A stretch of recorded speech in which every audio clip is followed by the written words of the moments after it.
akong ideya para makatulong. Ha? Maaari pa rin tayong gumawa ng kanya-kanyang tirahan at maghiwa-hiwalay. Hindi natin papakialaman ang isa't isa. Ayan, ganyan nga dapat kapatid. Tapos na ang usapan. Teka sandali, hindi pa ako tapos. Dapat magkakalapit na ang mga bahay natin para pwede pa rin nating tulungan ang isa't isa kung may masama mang mangyari.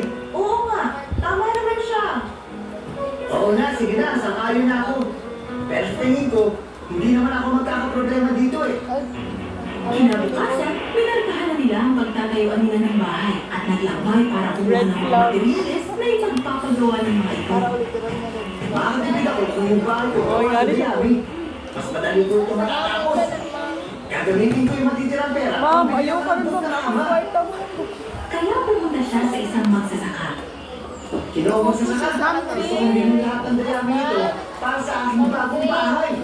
Saba siyempre, hindi kong bilhin lahat yan. At binenta ng magsasaka ang mga dayami sa unang bilik. Masayang bumalik ang unang bilik para simulang tayo ang kanyang bahay. Nakakita ang ikalawang bilik ng mga ngahon sa kanyang paglalakad.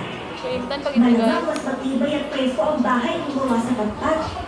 Makakabili rin ako ng hinaang kutsyon mula sa natitira kong pera. Kaya bumili siya ng patpat mula sa mga ngahon. At maliit para itayo ang kanyang bahay. Magaling ang mga sumliit.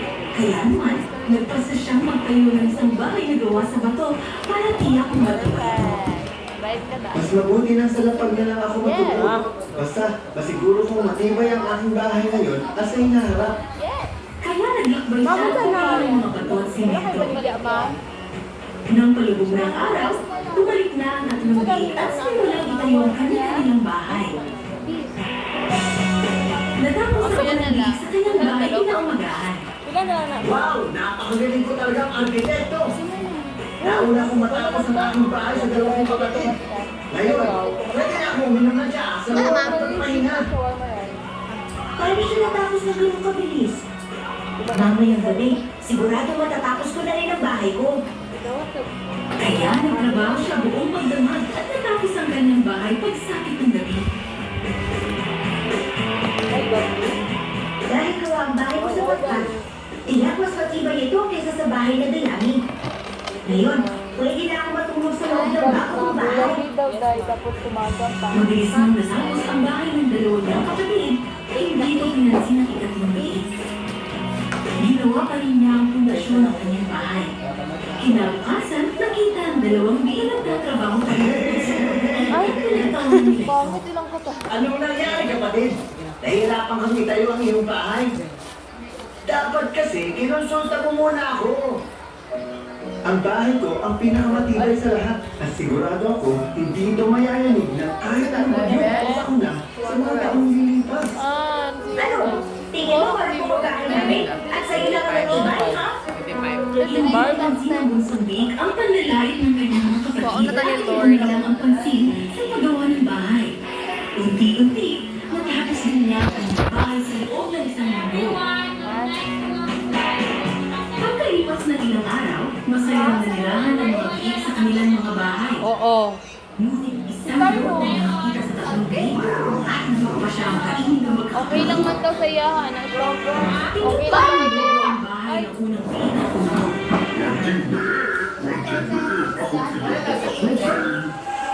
Hindi maaari. Kahit ano pang iyong sabihin, hindi kita makakasukin. Kung ganoon, sa aking paghinga, iyong bahay ay aking sisirain na. Eh di sige, gawin mo. Napakatibay kaya ng bahay ko. Huminga ng malalim ang tusong lobo at hinipan ang bahay na dayami. Nasira agad ang bahay. Lingon kang tambo ka Sa ka. lakas nito, gumulong ang unang biik sa bahay ng kanyang kamulong kapatid. Anong nangyari? Bakit na magulo ka papunta dito? Nagaway ka din siya pagkaman niya pag-puff. Isa na mo yung pinto, dalihan mo! Kakainin ako ng mga bisalubo! Baka makapasok siya dito sa bahay mo! Dahil tumakbo ang pangalawang biik at sinirang pinto ng kanyang bahay. Kinandali niya ito parang kasiguro. Dumating ang lobo at mariing kumatok sa pinto ng bahay na kapal. Magtibig! Ako'y iyong papasukin! Hindi! Hindi maaari! Kahit ano pa ang iyong sabihin, aking paghinga ang iyong bahay ay aking sisirain na. Napakatibay kaya ang bahay na ginawa ko. Sure all. Subukan mo, tusok lang mo. Sure all. Huminga ng Ayun, malalim ang Tagalog din tusok sa mo. news ticket. At hindi pa nang malakas ang bahay ng pagkat. Sa Tagalog sa news ticket ang photo. Nalagsan din ang magkapatid na wala ang bubong ng bahay at wala rin pader sa gilid. Tumakbo ang dalawang biik at agad na nagtungo sa bahay ng kanilang siyang kapatid. Dira ay. Ano nangyari sa inyo? Sa Bakit kayo subtitle nanginginig sa sa takot? yung iigon. Sinira ng loob ang bahay namin sa kanyang pag-ihip. Baka pumunta siya dito at sirain din ang bahay mo. Bumalik na tayo sa bahay ni nanay. Hindi niya kayang hipan ang bahay kong gawa sa bato. Tuturuan ko siya ng leksyon. Hayaan niyo siyang pumunta rito. Mga kapatid, magtago kayo sa skante at huwag kayong aalas doon ha. Kung sakaling makapasok siya, para kainin ako. Umakyat sa istante ang dalawang biik at dumating na ang tusong lobo at mariing pumatok sa bahay. Umalis ka na, tusong lobo. Tutal, hindi mo naman kasisira ang bahay ko. Di mo alam kung gaano kalakas sa aking paghinga ng malalim. Ang iyong bahay ay aking sisirain. Sinilas na ang bahay ng mga kapatid mo. Eh di subukan mo. Maubusan ka muna ng hangin bago mo masira ang bahay ko. Humila ng malalim ang tusong lobo at hinipan ang bahay na gawa sa bato. Huli. Huli power. Huminga ng lobo ng mas malalim at muling hinipan ang bahay. Ngunit walang gumalaw ni isang bloke. Ang karaan ng ilang ulit, naubusan ng hangin ng lobo at wala ng malay. Ngunit bumangon muli ang tusong lobo. At tumakbo mula sa malay upang sirain ang ito. Nakita ng bakit ang ginawa ng lobo mula sa bintana. Sabay-sabay nilang hinahangan ang pinto ng bahay. Muli, buong lakas na tumakbo ang lobo sa pinto at bang! Yotik. Binuksan ng bunsong biik ang pinto. At natuwa nang makita ang lobo na wala ng malay. Kaya sinarahan muli ang pinto. Ha? Patay na ano ko. Hindi siya nagtagumpay na masira ang bahay ko. Malamang nasa siya na kami ng lobo ngayon. Kung hindi mo kami pinatuloy sa bahay mo. Oo nga, bunso. Niligtas mo ang buhay namin. Mga kapatid, malamang kinain din ako ng lupo kung wala akong dalawa rito. Kailangan natin ang pinto, kaya hindi niya ito nasira. Oo nga, tama ka sa sinabi mo. Nasa pagsasamahan natin ang ating lakas. Sama-sama tayong mabuhay at hindi na kailanman maghihiwalay pa. Pero muli naman bumangon ang tusong lobo at muling kumatok sa pinto ng bahay. Magkilupit. Dahil punta ko sa alwatan. Umakyat siya sa bubong ng bahay at nagpa siyang dumaan sa chimenea.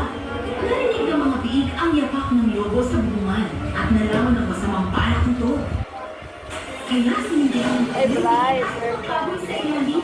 Pinilit ng lobong makarating sa chimenea hanggang sa tuluyan siyang makalabas sa dito. Mabilis siyang dumulas pababa ng chimenea.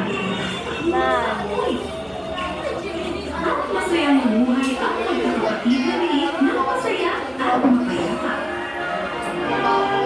Baboy pa yung mas bunti sa galubo. Wow. Karaan mo kung sa shadow puppet god, araan mo ara ato anin. Sa shadow puppet god, ara ato Hawayang kulit pa. wayang kulit ba? Ara ato Isang maliit na bahay sa ngayon. ilaliit on 3 Wala little silang pinagkakatikaan. Nagbenta na Awa, ten. ng ari-arian. Ang kahanin na pala na isang baka na walang gatas. Sa hirap ng buhay, maraming beses natutulad lang si Jack kanyang ina na wala man ang nakain. Ito pag ito isa guys. Tuwing umaga, nilakatasan ni Jack ang baka, pero kailangan ulit ang pakain ng dayami para magkaroon gatas. Ngunit wala